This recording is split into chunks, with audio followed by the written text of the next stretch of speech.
পাকা আম পাতে পড়া শুরু হয়ে গেলেও বাজারে খুঁজে পেতে কাঁচা আম কিন্তু টুকটাক পাওয়াই যাচ্ছে। কাঁচা আমের সিজন চলে যাওয়ার আগেই বানিয়ে নিলাম টক মিষ্টি জেলি। আমের এই জেলিটা খেতে যেরকম সুন্দর হয়, মনে হয় যেন বাইরের কেনা জেলি।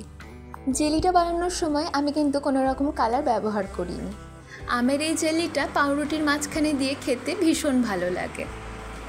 এই জেলিটা বানানো যতটাই সহজ, খেতে ততটাই সুন্দর। গরমের দিনের সকালগুলোতে মাঝে মাঝে এরকম পাউরুটির মাঝে জেলি লাগিয়ে খেতে বেশ ভালোই লাগে। ব্রেকফাস্টে, টিফিনে কি সন্ধেবেলা জলখাবারে ঘরে তৈরি এইরকম আমের জেলি দিয়ে পাউরুটি খেতে কিন্তু বেশ ভালোই লাগে। আমগুলোকে প্রথমেই কিন্তু বোটাটা একটু কেটে নিয়ে জলে চুবিয়ে রেখে দেবে, তাহলে কিন্তু আধ ঘন্টা 1 ঘন্টা মতো জলে রেখে দিলে আমের কষটা ভালোভাবে বেরিয়ে যাবে।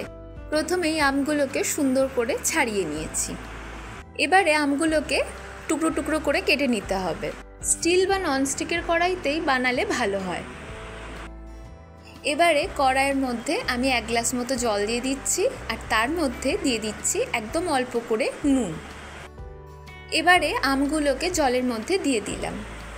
যতক্ষণ না আমগুলো সুন্দরভাবে সেদ্ধ না হয়ে যাচ্ছে ততক্ষণ পর্যন্ত আমগুলোকে কিন্তু হাই ফ্লেমে ফুটিয়ে যেতে হবে। প্রয়োজন পড়লে তোমরা জল মিশিয়ে নিতে পারো। আমগুলো এবার বেশ সেদ্ধ হয়ে গেছে।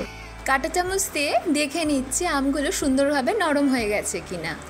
দেখো, সুন্দরভাবে কিন্তু আমগুলো সেদ্ধ হয়ে গেছে। এবারে আমগুলো থেকে জলটাকে সেপারেট করে একটু আমগুলোকে ঠান্ডা হতে দিলাম। ঠান্ডা হয়ে গেলে এইভাবে হাত দিয়ে চেপে আটির শক্ত অংশটাকে বাদ দিয়ে নিচ্ছি। এইভাবে শক্ত অংশটা বাদ দেওয়ার কারণ হচ্ছে এতে করে জেলিটা কিন্তু খুব সুন্দর স্মুথ নরম হবে। এবারে আমগুলোকে মিক্সার গ্রাইন্ডারে ভালো করে পেস্ট করে নেব। প্রয়োজনে অল্প অল্প করে জলও দিতে পারো। চেষ্টা করবে ভালো করে যেন পেস্টটা হয়, কোনো লাম্পস যেন না থাকে। প্রয়োজন পড়লে সবশেষে পাল্পটাকে ছেঁকেও নিতে পারো। আমার কিন্তু আমের পেস্টটা খুব স্মুথই হয়েছিল, তাই জন্য আমি আর ছাঁকিনি। আমের পাল্পটাকে কড়াইয়ের মধ্যে এবারে ঢেলে দিলাম। লো ফ্লেমে আমের পাল্পটাকে কিন্তু নেড়েই যেতে হবে, নইলে কোন সময় যে হট করে তলায় লেগে যাবে বুঝতেই পারবে না। একটু ডেনসিটিটা বাড়লেই দিয়ে দেবো চিনি। তোমরা তোমাদের স্বাদ মতো চিনিটা দিও। আমি যেরকম এখানে টকের পরিমাণটা একটু কমই রেখেছিলাম, মিষ্টিটাই একটু বেশি রেখেছিলাম। লো ফ্লেমে এইভাবে সমানে নেড়ে যেতে হবে। এইভাবে নাড়তে নাড়তে যখন দেখবে কালারটা অনেকটা পাল্টে গেছে আর অনেকটা ঘন হয়ে গেছে, তখন বুঝবে তোমার কিন্তু জেলি এবার হয়ে গেছে। এবারে আমি একটা বাটির মধ্যে ঢেলে নিচ্ছি। জেলিটা গরম থাকা অবস্থাতেই যে কন্টেনারে রাখবে সেখানে ঢেলে নিও, নইলে কিন্তু কড়াইয়ের মধ্যেই জমে যাবে। তো এইভাবে আমি বাটির মধ্যে ঢেলে নিয়েছি।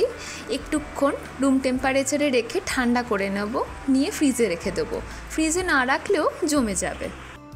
দেখো কি সুন্দর আমার জেলিটা তৈরি হয়েছে। এবারে শুধু পাউরুটিতে লাগানোর অপেক্ষা। আমের জেলির রেসিপি তোমাদের কেমন লাগলো কমেন্ট করে জানিও।